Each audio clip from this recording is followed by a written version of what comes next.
Do, do, do, do. Hello. Now, somebody asked me, why are you always singing when it comes back? It's so as I can alert David Cousens that the music Yes. is finishing because he can't hear it. So Yeah, I can hear it if too. I go do, do, do, do, then he knows that we're coming back. Uh, Something else that's taken a mind of its own as well, get this out of the way. Hmm. Uh, what's what, everybody? It's just getting out of hand now. Oh, It's fantastic. getting out of hand. Uh, but thank you to my neighbour for that as well. You're Sure. clicking again, No problem. David. Um, so that's nice. Now I do have some housekeeping to do, David, if you don't mind, if you'll bear with Yeah. me, because for the last couple of weeks I haven't mentioned the socials that we're on, and we've let Discord kind of just sit and fester. Please come and find us in Discord.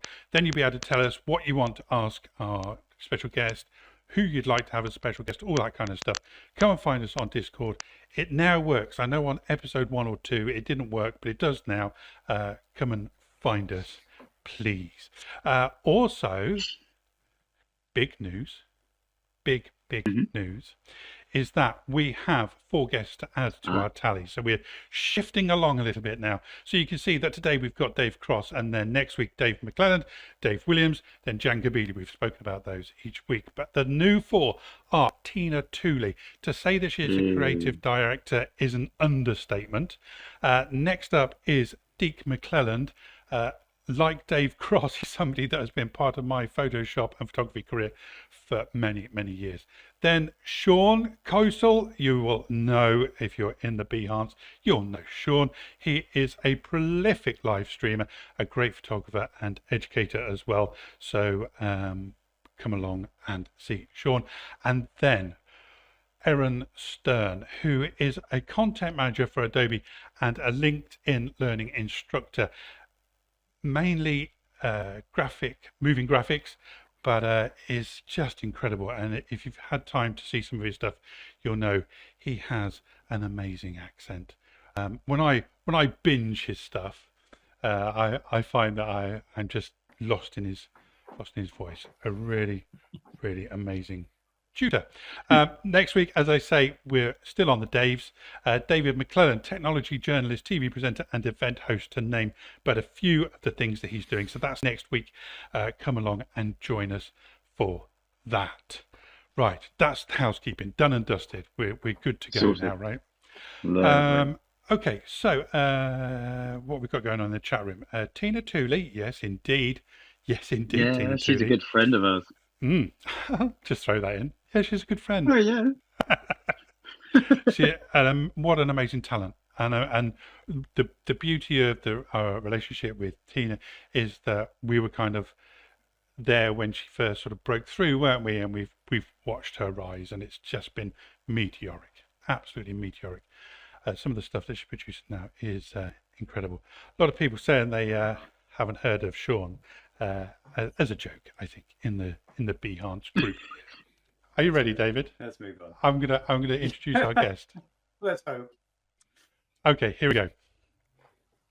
With an impressive career spanning over 30 years, our guest has been a guiding light for countless photographers and creative professionals seeking to harness the full potential of Adobe's powerful tools. His journey began in 1987 when he began teaching Photoshop, Illustrator, and InDesign to eager learners worldwide.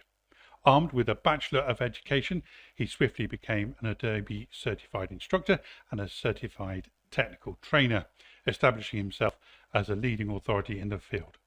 Recognizing his exceptional expertise, he was honored as an Adobe Max Master instructor, not just once, but consecutively in 2017 and 2018. His reach extends far and wide, having left a remarkable impact on the Adobe community. He has shared his knowledge with enthusiastic audiences at prestigious events such as Photoshop World, the Texas School of Photography, the Santa Fe workshops, and Imaging USA, along with countless corporate venues. One of the original co-hosts of Photoshop User TV, his charismatic and engaging style has captured the hearts of viewers worldwide. The accolades bestowed upon our guest are numerous, with the highlight being his induction into the esteemed Photoshop Hall of Fame in 2009. An Adobe community professional, he has taken Photoshop education to every corner of the United States, traversing Canada and Europe, earning praise and admiration wherever he goes. Join us as we delve into the world of photography and Adobe software with the unparalleled expertise of today's special guest. It's Dave Cross. Hello. Hi, Dave. Welcome. Hi, Dave. I managed to stumble my way through that just about. That's a lot of words to talk about one person. Do you know what? I'll be honest with you. I looked at that and thought that's longer than we've done for most of the guests. How can I cut this down? And I looked through and I went, there's nothing there I want to cut out, because you have been very busy. A long career. Don't want to put an age on you, but and a very esteemed career. You've been prominent to a lot of people. Mm-hmm. Myself included. Been very, very blessed. You know, it times like this that I can genuinely, from the heart, say thank you for all the help that you've given me, whether you know you have or not. It's been a remarkable help. I know that Wednesdays, it's lodged in my brain, Wednesdays was always Photoshop User TV Day, and myself and two friends would actually meet on a Wednesday at lunchtime to watch it. So, you know, it has been, you've been a big part of my life. There you go, gushing over. Thanks. Thanks for saying that, because, you know, honestly, one of the stranger parts about recording tutorials is staring into a camera, imagining and hoping that there's someone on the other side actually watching. You know, I used to teach in-person events, and of course, occasionally still do, but there, you know, you're talking and you can see people's reactions. So they're either nodding or looking quizzical or laughing. But the most awkward thing of all is to, you know, I use a lot of humor in my tutorials and presentations. So like saying something, hoping that someone out there is actually laughing, it's just kind of a weird thing. So thank you. It's always nice to get feedback from people saying that the stuff you did, you know, helped them and paid off. It took me 20 years. You're welcome. But you are a Hall of Famer, a Photoshop Hall of Famer. How do you get to be in the Photoshop Hall of Fame?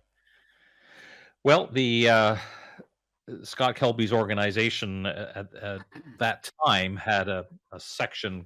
The main part of the business for many years was the National Association of Photoshop Professionals, which ultimately went away into when they kind of rebranded.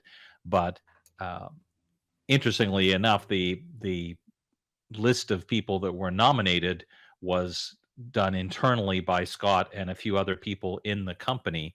And we would get together in a meeting and throw out names as to who we thought it should be. And there was a meeting that I actually, just by coincidence, wasn't at. And so I was like, darn it all, I missed the meeting where they're going to nominate who we feel should be a possibility. And then after the meeting, Scott called me into his office and said, hey, so we're going to have you as one of the people this year. And I was just like, oh, okay, thank you very much. Nice. So it's done by, I wouldn't say it's popular vote, because it's a very small, it's like a nominating committee in effect. So, but given the names of the other people that have been added to that list over the years, it's definitely a big honor that I still refer to and have the trophy sitting. Oh, you can't see it, it's up there. Mm-hmm. And of course, Adobe Max. Yeah, that's actually honestly a really something I'm very proud of, because at Adobe Max, there's something like, I think on average, well, at its peak before we went through the pandemic period, there was something like 240 instructors teaching at Adobe Max, and the top 20 are based on course evaluations, are named as Max Masters, although they're choosing to no longer use that term given the changes in society with using terms like master and etc. But anyway, so 3 different times I was lucky enough to get that recognition, which is really nice, because when it's such a small group out of the vast number of very talented instructors that teaches there. So that one's very nice. And the one year that they didn't do the Max Masters was when it was virtual only. because they didn't do course evaluations, but I did get a notification that I thought was pretty special, and that was that my beginner's class was the most viewed class of any Photoshop class Nice. of all the ones they taught at Adobe Max that year. So that was Excellent. a nice thing to hear as well. Congratulations, and quite right, quite right. I was just about to start gushing again then, but I'm not gonna. I'm gonna hold myself in check. So, what does Dave Cross do now?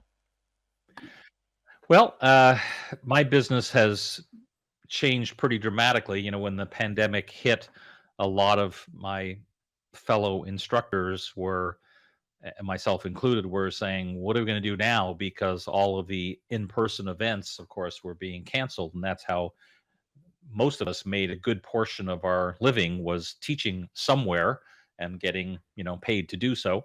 So when all these events were being canceled, I had, previous to that, I'd been kind of noodling an idea because I'd read about these things called virtual summits, which was kind of like an online conference. So I very hastily threw an idea together and reached out to I'm very lucky to have a bunch of friends who happen to be top Photoshop instructors. And I reached out to 19 of them and said, "Hey, I want to do this 5-day online event, and let's just put it together and see what happens." And luckily there were enough of them that said, "Sure, why not? I'm not doing anything else." Yeah. And it was, and the idea behind it was to provide the classes for free and then have a paid option. So we were still kind of providing a nice free education during this very difficult time. The first one we did was May 2020, and that proved to be very successful, both in terms of the feedback from the participants, but also just in terms of for us as instructors. And so I just kept doing that. So now my business has changed to the point where I rarely do in-person events, much by choice, because as I get older, the thought of going across the country on planes is nowhere near as interesting as it used to be. So I'll be teaching Adobe Max this year in October, and it's one of the few in-person events that I'm doing. The most everything else is online, and a good bulk of it is these virtual summits now.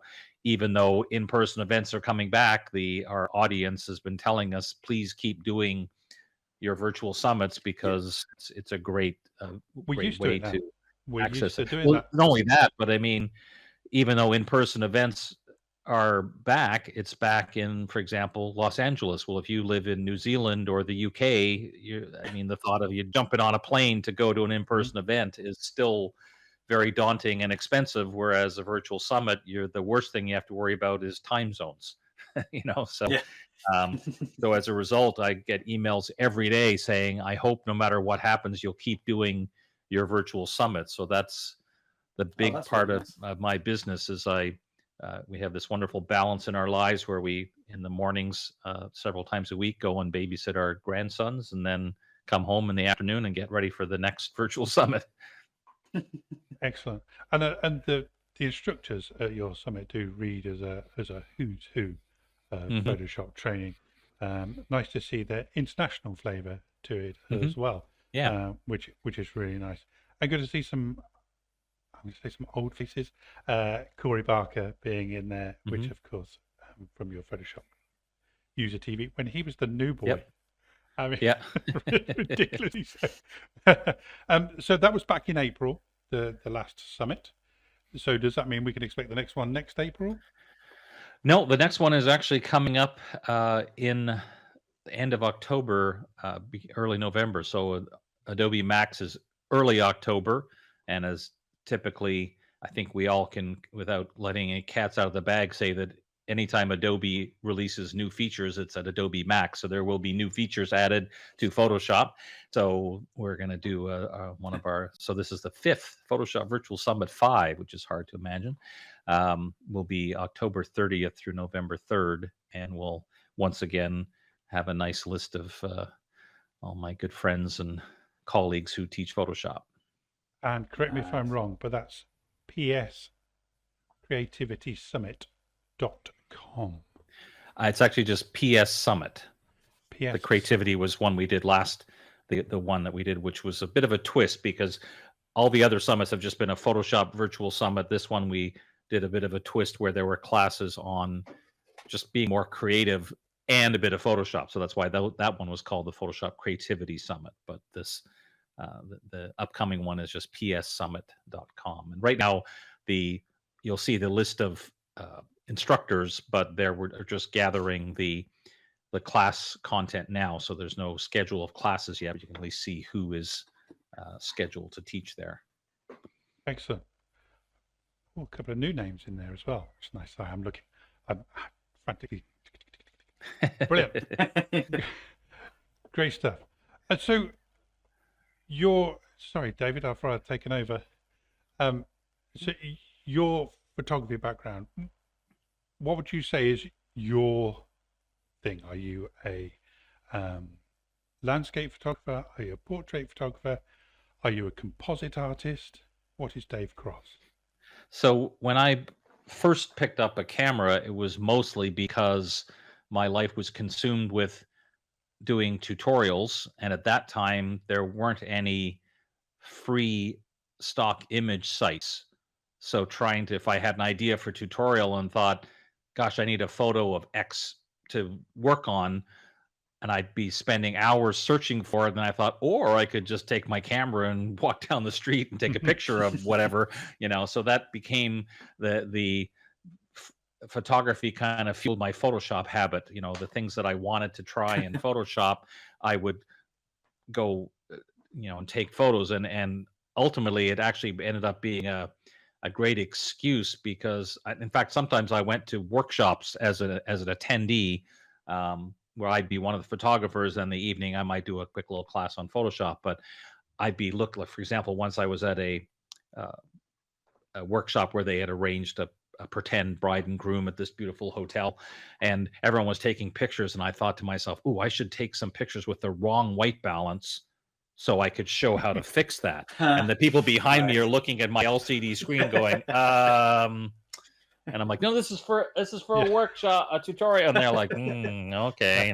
So I would deliberately take like poor photographs, so I'd have something to fix, because even with stock photos, it's not like you're going to find, search for bad exposure or, like blurry person, So, but as I did that, I certainly, when I was more actively being a photographer, because I'm not as much anymore, I had a studio for a while where I would teach classes, but also do some studio photography. And I certainly enjoyed that, and a lot of portrait work and things of that nature. But ultimately, I guess if anything, I would say that I used Photoshop and my camera together to create things, like compositing or whatever. So I would use my camera, almost, as odd as it might sound, picturing the layers panel in my head as I was taking photos. I was like, okay, this could be the background. I could use that as kind of an overlay of a texture, and I'd grab photos with Photoshop in mind, not to say, oh, I can fix that later in Photoshop, but more as a tool or a resource. I love texture, so I have a whole humongous folder full of textures, which again is interesting when you're on a photo walk and everyone else is taking pictures of architecture. I'm like, ooh, look at that crack in the cement, and I'm like taking close-ups of weird textures, because I'm thinking that far away from a wall. Exactly. While everybody's looking at the cathedral. Cool. Exactly. When I've been caught taking photos of the concrete or something, and everybody's like, "Is that guy okay?" But then when you see the finished photo, you're like, "Oh, okay, now it makes sense." Yeah. Of course, you came up with a great idea, and it's going to make me sound really stalkerish that I know all this stuff, but of the traffic cone. It was a fold-down traffic cone that you could put up, and then take a photograph, and then you knew how big the traffic cone should be, which meant you could composite into that. I mean, that was just... That blew my mind. I realized that I'd been doing that for a while with anything. Like, I would have my camera on a tripod with the self-timer and go run and stand in the photograph, so I'd take two photographs, one with me in it and one without, so that I would have a frame of reference. But then I thought, to really take it up a notch, it needs to be something that I can put not only in the background, but then when I'm taking the portrait of the person, have it standing beside them. So the cone idea came up, and I just happened randomly one day be looking to say where does one buy orange traffic cones, and found one that actually collapses into a small little rectangle, and I still use that. It's actually sitting right over there. It was a genius idea, and when I first saw it, I was like, "Why has nobody been doing this before?" It's get something that is a fixed thing, and then the composite becomes so much easier. I'm looking. And the only trick is you have to remind yourself to take, with whatever's going to be your background, and that's why I use a tripod, 2 photographs, one with the cone in and one with it out. Because rather than, I mean, today, yes, you could argue you could, AI it out, but it's just, to me, it's just as easy to have one photo without. Now, just as a little aside about that, one of the side benefits that never even occurred to me when I first had the idea, I had taken a photo on a pier in Florida going out into the water, so a wooden kind of deck, walkway, whatever, and it had been raining, so there were like little tiny puddles. So I put the cone on and took my 2 photographs, and later on when I went to composite and I had the 2 layers, one with the cone and one without, and every time I hid the layer of the cone and put it back on, I realized I was seeing little tiny bits of orange reflected in the puddle. And I don't know that when I was compositing the person, and if I would have thought I need to have a little tiny reflection of them in those small bits of water, because it was so small.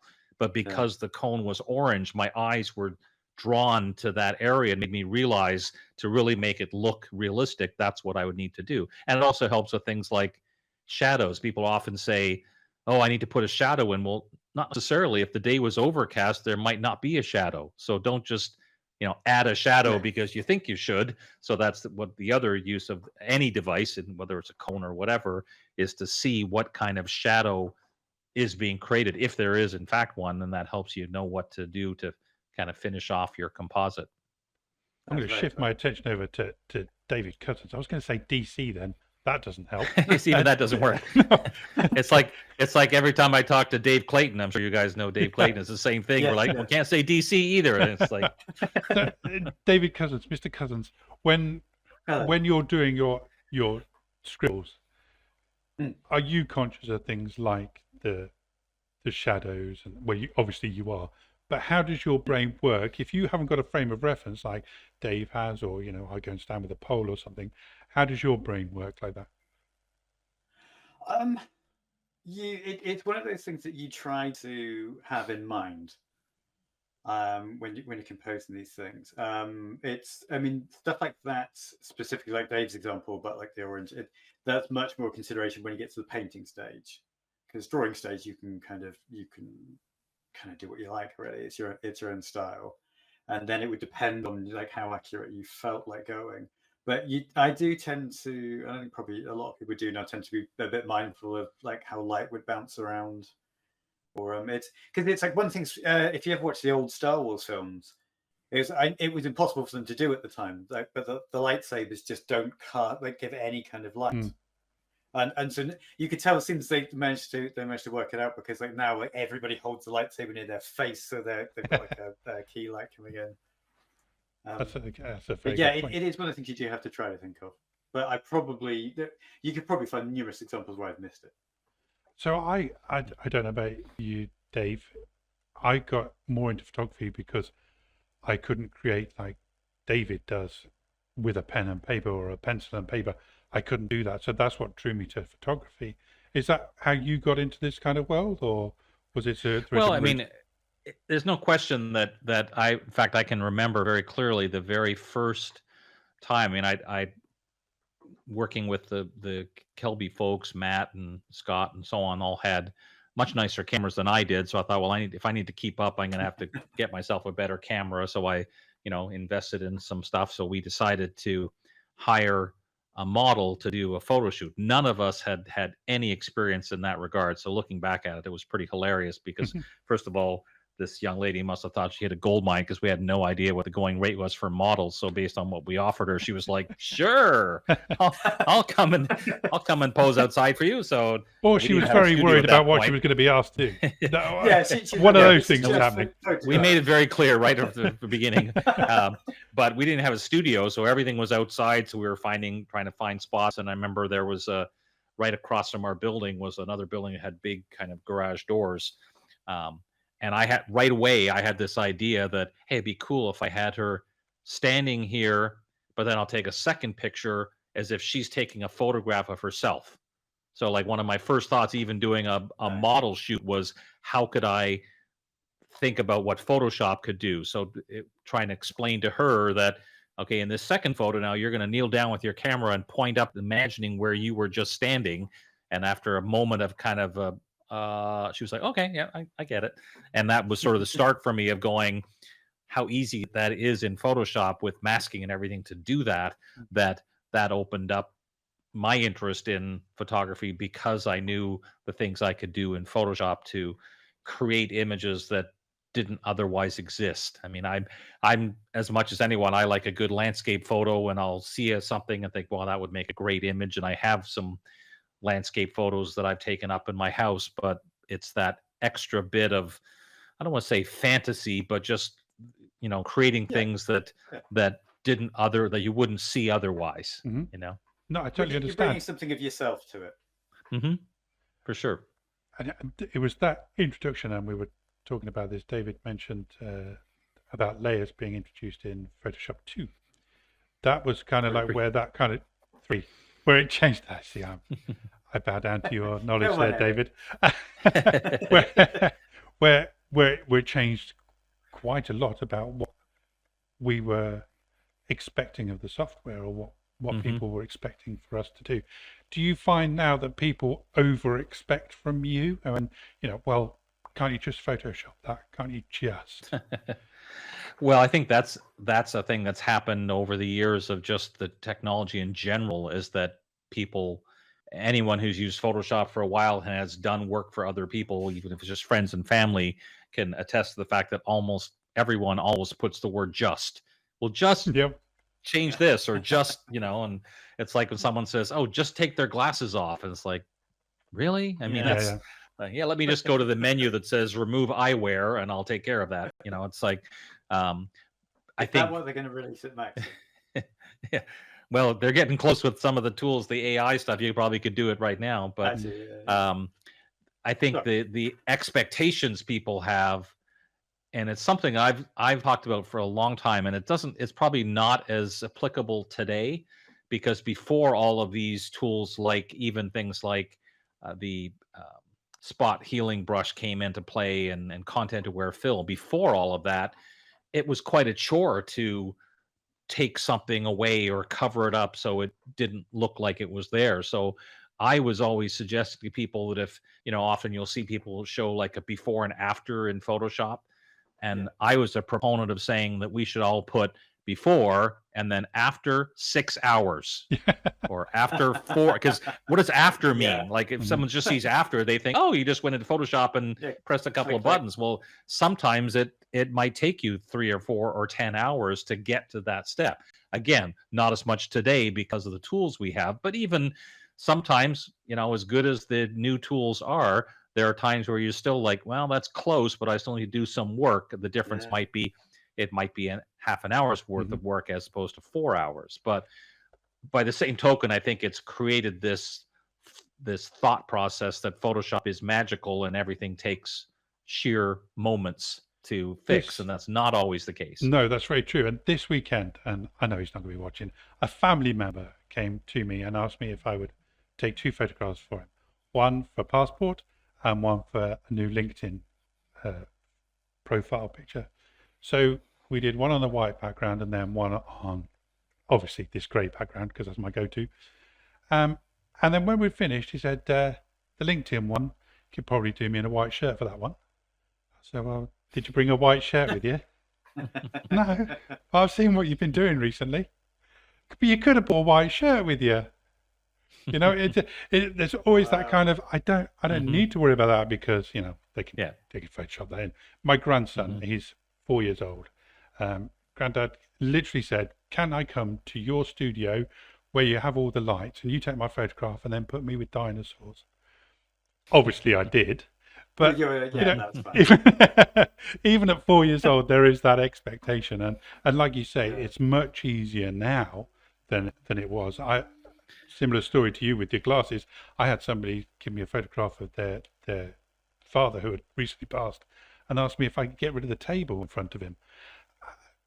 Sure. What do you want me to put there? You know, his legs. No, I can't do that. Well, and one of the things that I've always suggested is that, and it may just be semantics, but changing your wording. So instead of saying, "Can you take this out?" in Photoshop, you literally can't actually take something out. You have to cover it up to make it look like it was never there.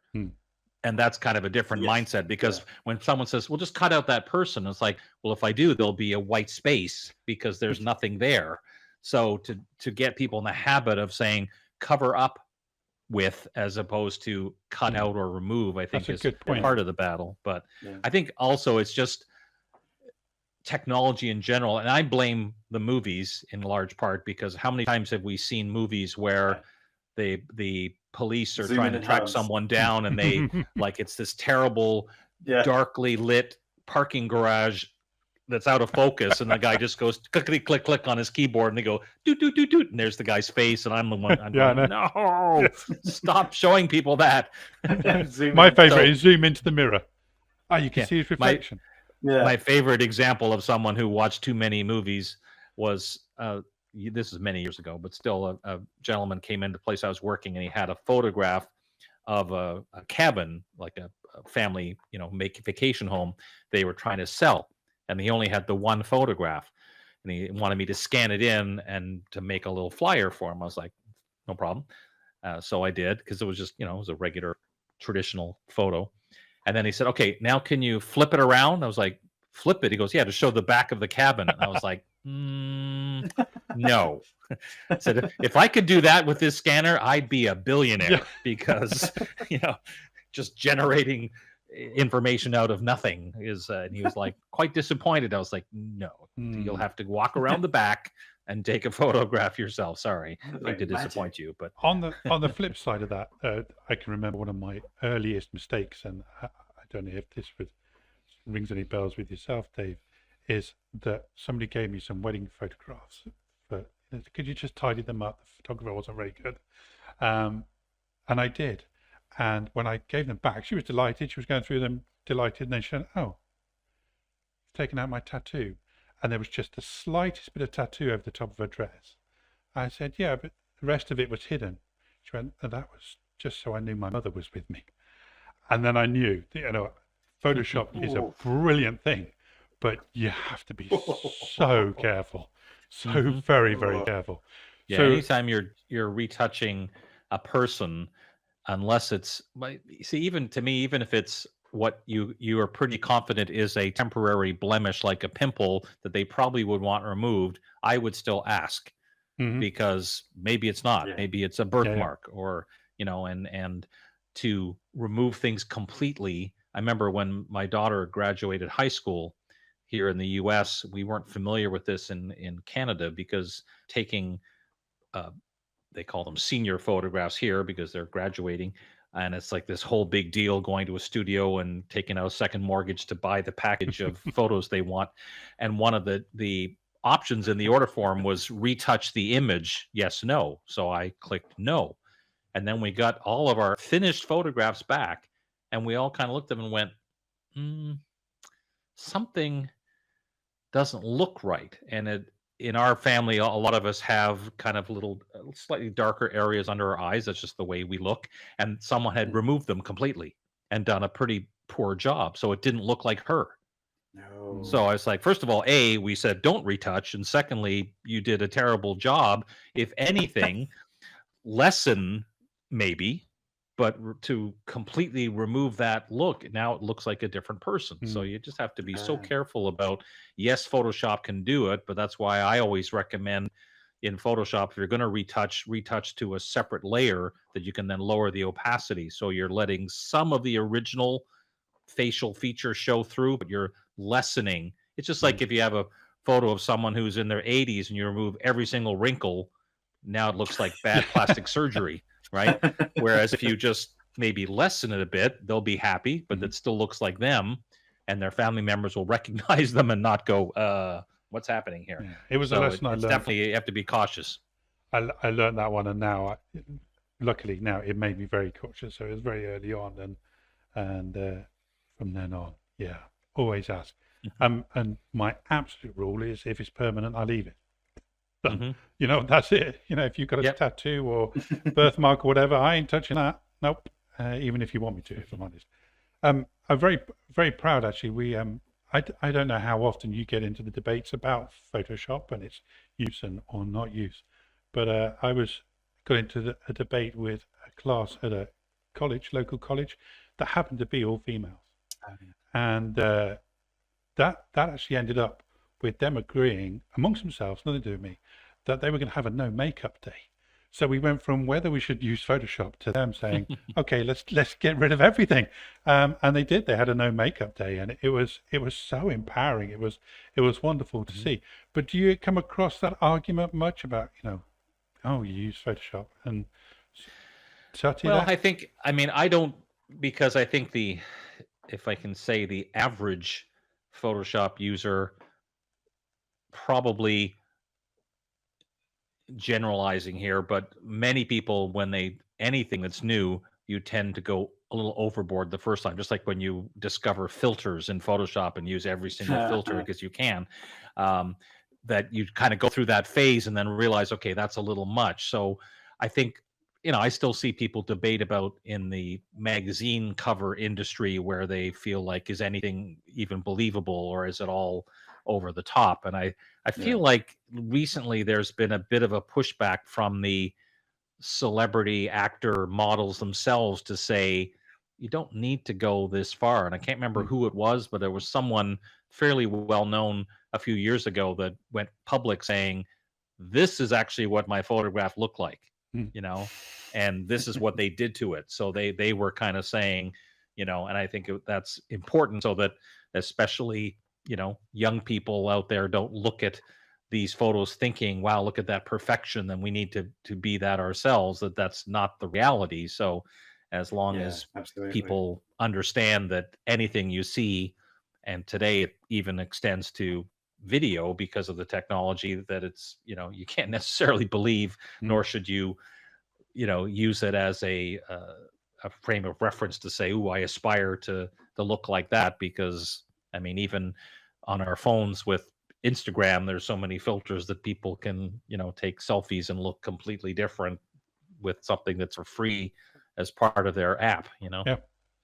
Yeah, absolutely. I was surprised to find out, because obviously we've all three of us have used Photoshop for a good long time now, so I was well aware of how much retouching went on, but I didn't realize how much in films.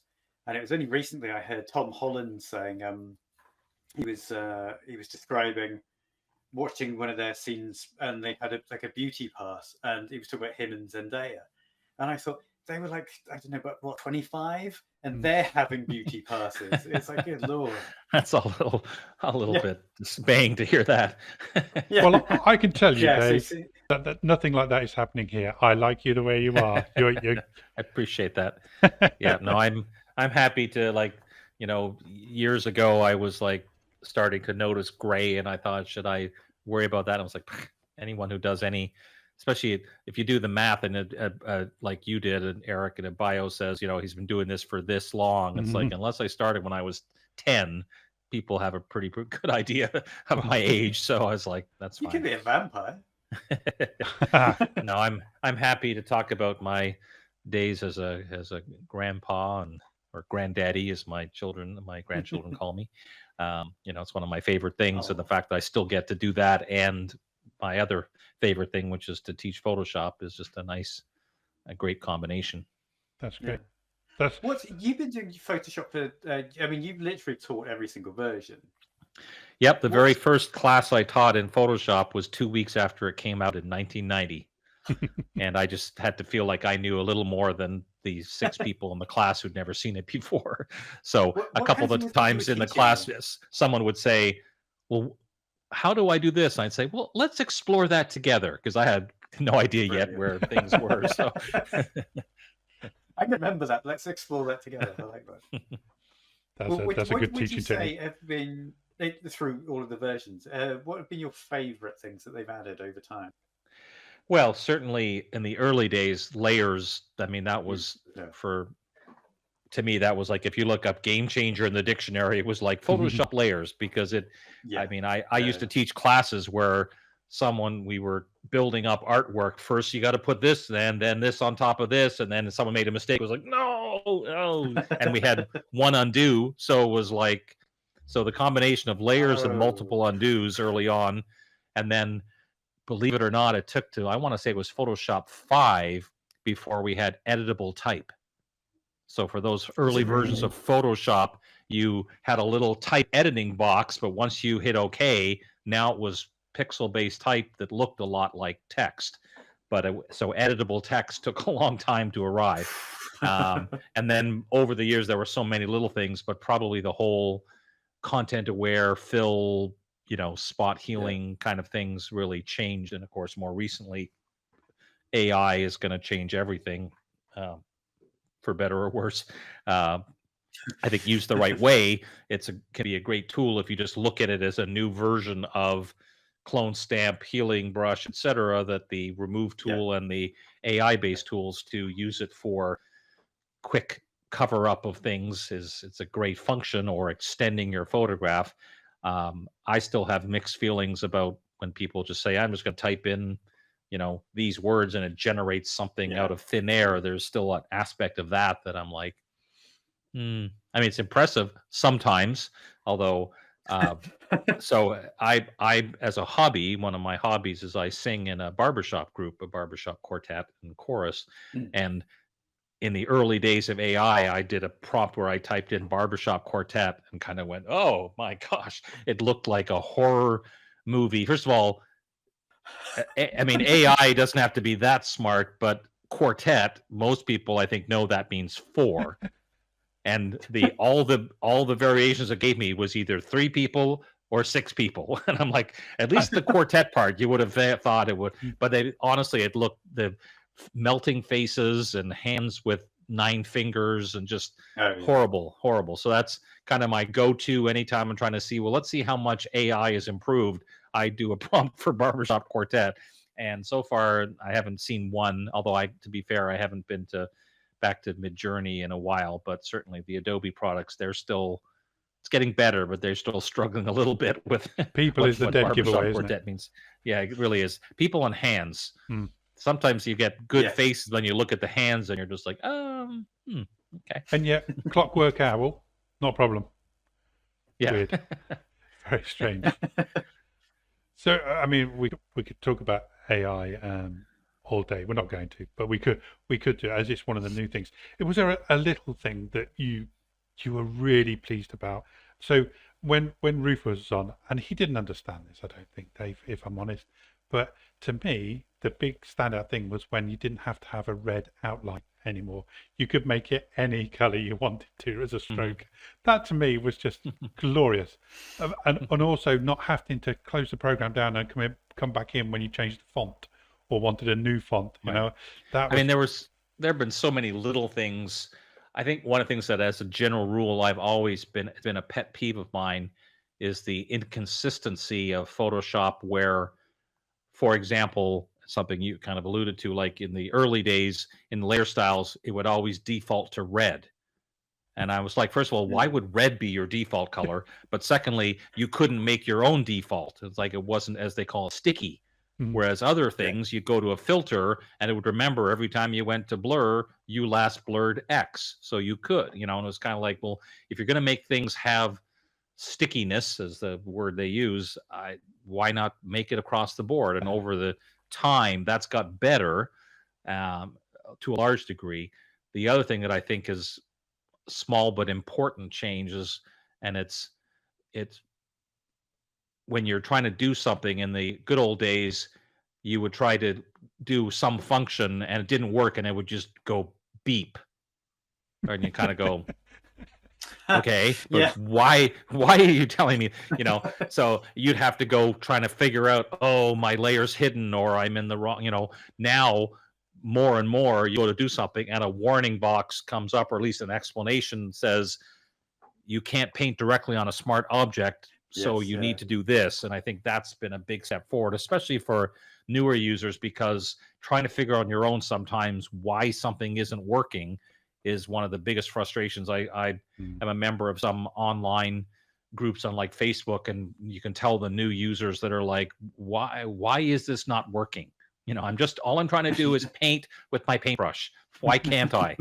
And of course, many people try and help out by going, well, are you on the right layer? Do you? And there's a list of like 12 things that could be the Yeah. reason, and that's one of the things that makes Photoshop still challenging, is that Adobe gives us more new features, and up until recently, with this nice change, a lot of things were still a bit of a mystery. Where something wouldn't happen and people would get frustrated because they didn't know what the problem was, and therefore, more importantly, how to fix it. Keeps you in business though, Dave. Do you know what I mean? It So, does. I can't complain too much about that because over the years, I mean, I published a whole book many years ago that was called the Photoshop Help Desk book, and all it was answering questions that people had about Mm. things not working in Photoshop.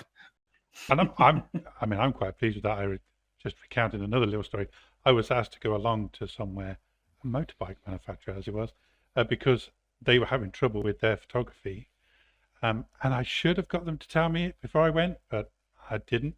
And I got there for my day rate, and they were getting a black line across the bottom of every photograph. So that was the sync setting. So, I just changed the shutter speed and went, there you go, we're good to go. So actually I said to them, what else can I do for you? And we did. This is a really nice segue here, Dave. We did a whole session on whether they should be using Lightroom or Bridge. And I told them Bridge. Because they were taking just one or two photographs of different parts of motorcycles before it went onto their online shop. Now this is a long journey, I apologize. You are a big advocate of Bridge over Lightroom. You have been since way back from Lightroom 1, I think. Right. So why Bridge and not Lightroom? Why do you favor? Well, and first of all, I would say I don't necessarily advocate Bridge over Lightroom, but I've always found that for my photography, Bridge is more than enough. And as an aside, the other part of it is Bridge is my hub for when I also use Illustrator and InDesign and PDF files, and because Bridge is like a nice visual browser that gets me into wherever I want to go. So that's part of it, is that I've always just used Bridge, because if I'm in InDesign and I want to place some files, it's just as easy to go to Bridge and find them visually and say place in InDesign than go to the place command and then try and find them. So that was always my approach anyway. And the fact that Bridge and Photoshop are so nicely tied together. So when Lightroom came out, I was kind of like, okay. And now, to be perfectly honest, the very, very, very first version of Lightroom that the public didn't really see actually only had like 2 menus. It was so simple and straightforward and really good. And then some photographers got their hands on it and went, no, we should have metadata and we should blah, catalog and blah, blah. And just to me, that I was like, okay, I'll just stick with Bridge. Now, if someone's a wedding photographer taking thousands of photos, yes, there are some huge advantages to using a tool like Lightroom. But as you said, Eric, for me, when I go and do a photo shoot, I'm not, even when I had my studio and was doing portraits, I don't know how to say it, but I was a more prudent photographer. I wouldn't take like 200 headshots. I'd take I'm using 20, that one. I'm using that because one. I figured that I'm seeing what I'm seeing, and I would often be tethered, so I'd see the results on my laptop and go, I don't need to take like multiple shots here, because that's just more work for me later to look through them all. Yep. So for me, especially taking photos with the end result being compositing, again, I'm not going to take 200 poses of my subject. I'm going to direct them to what I'm imagining in my head for my composite. And the same with the background photos. I don't need 100 photos of those trees. I need maybe 2 or 3 slightly different. And then Bridge is the tool that I can look through and decide, okay, I like this one. Okay, that one I didn't hit the focus very well. So I totally get why people like Lightroom. The parts for me that didn't work is I have a very personalized filing system on my computer that I've always had, with folders and subfolders and so on. And I like the fact that in Bridge, I just use that same system that's Mhm. on my computer. When I first started using Lightroom, the cataloging system for me just didn't resonate with me because I'm like, why are you telling me where to put things? Yes. I want to put them where I want to put them. But don't And I have a get go at me because again, I've moved something out of my own folder.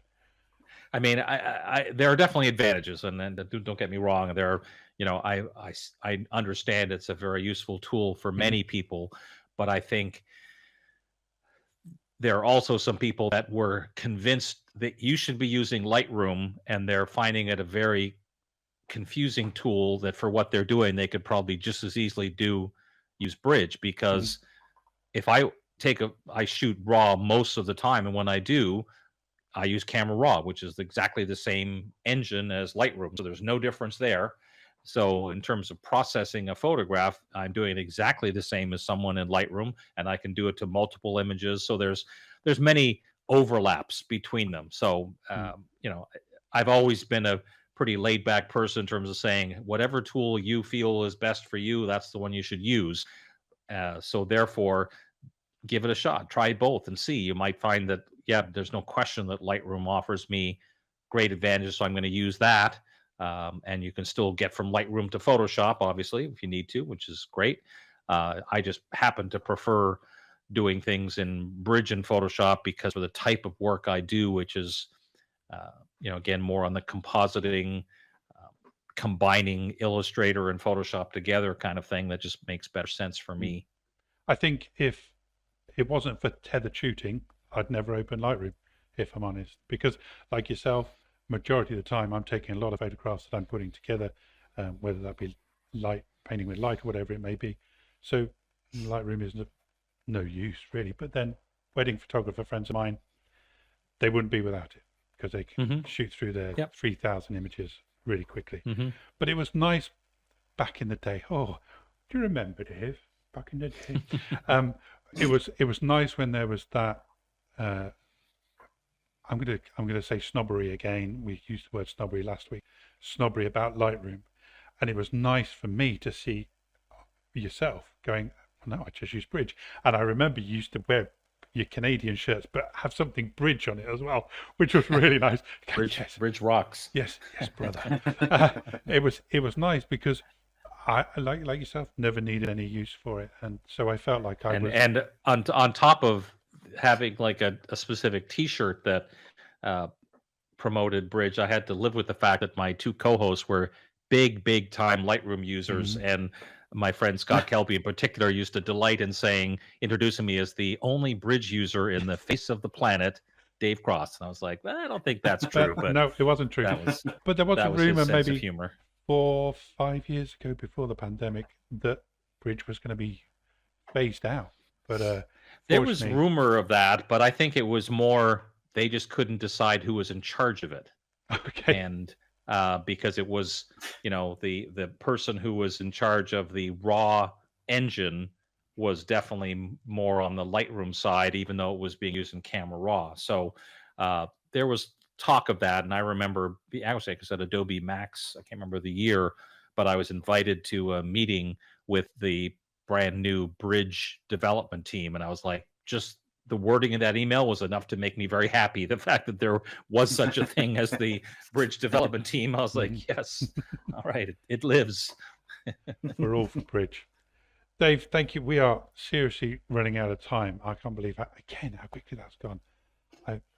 It's been fantastic. Thank you ever so much, and I hope I didn't gush too much, but it has been an absolute delight to meet you finally. We were saying before the recording that there's been in the same kind of field for a long time. We almost met. I'm going to tell you this. We almost met once. You were, I think it was either London or Birmingham, but you were there demonstrating some on one. At the photography show. Yeah. And it was just, I was stood and I watched it, but of course, lots of people wanted to say hello to you. So we almost met once before, but not. That was the very first time I ever met my now good friend Glenn Dewis. Was at that photography show. Yep, he's a regular there. Very busy man, isn't he? There we go. Thank you. I feel like we should have a stalker panic button for you sometimes. I know. That's the only reason. We almost like, you don't know this, but I know. The only reason why I set this up was so that I could get features put into Adobe Express and meet my heroes. That's it. That's the only reason. Yeah. The rest is all gravy. If I can tell one quick story about that, that was because, I in the singing group that I was in, I had written a book, and I had brought it because one of the guys in our chorus had posed for some photos with me, and some of the other people were like, "So you teach Photoshop?" And someone said, "Yeah, he's pretty famous in that world," and they were like, "Okay."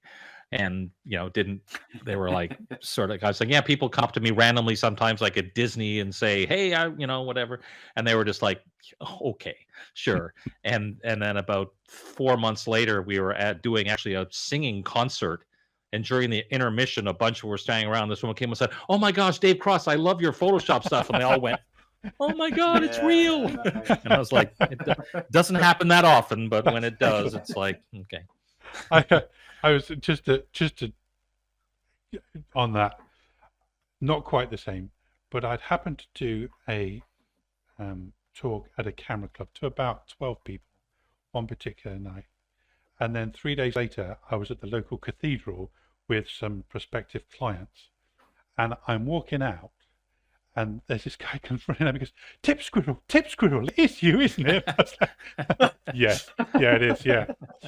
See, they've seen the website, but it was somebody from the club. So, okay, sorry, I have to add one more, because Eric, you'll probably remember this. When I used to do the tutorials for NAP, I would always end with my headshot, and I would do something goofy like make it wink, even though it was like a still photograph. So I'd been doing that for several weeks, and that became the biggest challenge. More than the tutorial was coming up with a different ending of my own headshot. And I was out to have a drink with a couple of friends, and this woman walked over, and she looked at me, and she went and started winking, and I was just like what's happening? And then she's like, Photoshop, and I was like, okay, gotcha. But I was just like, for a minute, I was like, what is happening right now? I wish I'd known that story before. That would have been our whole intro. Never mind all that. Dave, thank you very much indeed. It has been an absolute pleasure. Thank you. And I can't believe I have taken this long to finally meet you, but thank you very much.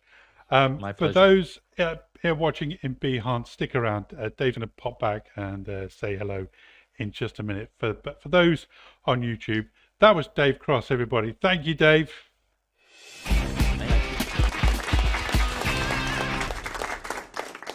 Dave Cross. Never meet your heroes, they say, David. Bunkum. I think that's proven to be rubbish. Absolute bunkum. That's it. I'm buzzing now. Yeah. Yeah. I mean, you cherry picked some people you want to speak to, and it's been good. I know, it's good, isn't it? Just I want to speak to them. I've never spoken to them or choose them. But it was great for Dave to come along. And don't forget that Dave has his summit coming up. You can find that at, I'm making sure that I get this right, pssummit.com, coming up at the end of the year. Make sure that you go over there. Of course, wherever you're watching this, there will be a link below to all the other bits and bobs, so you can find Dave as well. Somewhere down there, somewhere probably. One side. I've just realised our little bug isn't running on this one. Look, down there. We've had a bug running once we were talking to Dave, but we haven't got it now. There. Just something else for me to work on. Next week, we've already met. Next week, we've Dave McClelland. Now, David is a prolific person on British TV. If you are watching from overseas, you may not be aware of him. If you have any kind of interest in technology, you will know David McClelland's face and voice. He is everywhere as far as tech is concerned. His podcast, the Photography Show podcast, is currently on episode 2. I highly recommend it. Really interesting. I caught you again. I highly recommend it. It's a really good listen and really interesting. As I mentioned last week, in the last episode, he did speak to the photographer that made the image in AI and then presented it to the Sony Awards and won first prize. So it's worth a listen to actually about about that whole process, because you may not realize that he was being very honest with them. That's not the way it was reported in the press. But anyway, that's certainly something that I'm going to talk to him about next week. I'm not sure David will, but I definitely will be talking about AI with him. I'm fascinated by that. But also, of course, all the new tech that's coming out. There you go. Yeah. Good. I'd like to say that, Oliver, once again, that was not the swig of vodka. That's not how I'm getting through. I managed to do that every week to you. I bring up a little something, then come back just as you're. I know. I thought this is safe. I can turn around for a drink now because I'm definitely not on screen. Turn around, like, oh, there I am. See, I can see you on another screen, and I don't time it. But from now on, that's it. I'm always going to do it. I'm just gonna quickly flick on and flick off. Yeah. Hey, David, thank you ever so much. It's been an absolute pleasure, as per usual. Oh, it's been good fun. And thank you to everybody in the chat as well. There's been some, and I've not been able to call out some of the stuff, but you've actually very much almost made me crack up a couple of times. It's been quite entertaining, hasn't it? There's some good comments. Once again, don't forget to go and find us. Find us on the Discord. But I'm going to give it a good push now. Are you going to get your vodka here, David, or am I free to come back? Yeah, hang on, wait. Nobody can see it. Don't forget to go and find us on the Discord. We're hoping to build a community, not just here on Behance and on YouTube, but of course in person where we can talk to you. That's it. Stick around to say goodbye properly to Dave Cross in just a minute if you are here on Behance. If you are on YouTube, then go on, David, I'll let you do it. Wait, I'm going to do it this time, am I? Go for it. Okay. See you next Tuesday.